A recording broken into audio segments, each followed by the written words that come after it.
So Ashwini, based on this week's price action and volume action, would you agree with my assessment that we have a trading bottom in place?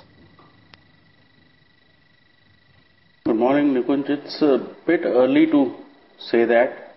Although yes, the market is, doing the hard work that is required to put in a trading bottom.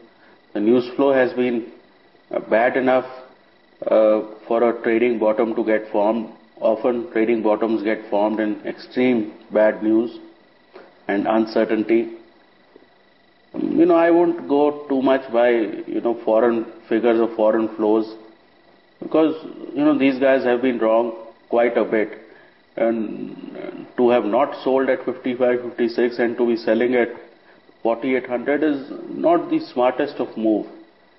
So sometimes what happens is that, while the big guys sell, there is a trading bottom in place because everybody else probably has sold. So chances are that if we can come out of 5,000 from this, the range is 4,800 to about 5,000.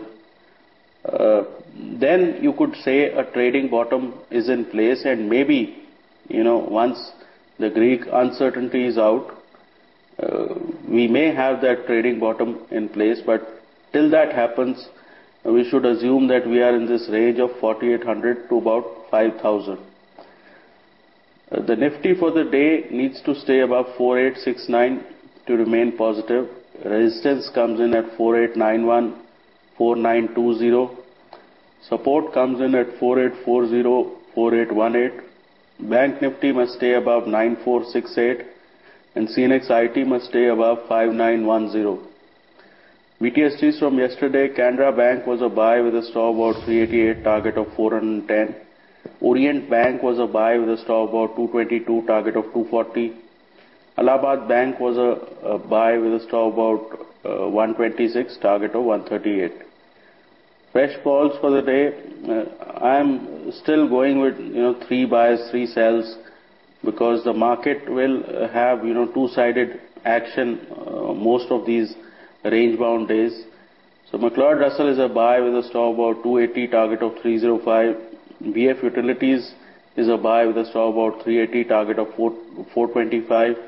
Hero Moto is a buy with a stop about 1830, target of 1920. ITC is a sell with a stop about 230, target of 215. Ranbaxy is a sell with a stop about 490, target of 460. Tata Motors is a sell with a stop about 230, target of 205.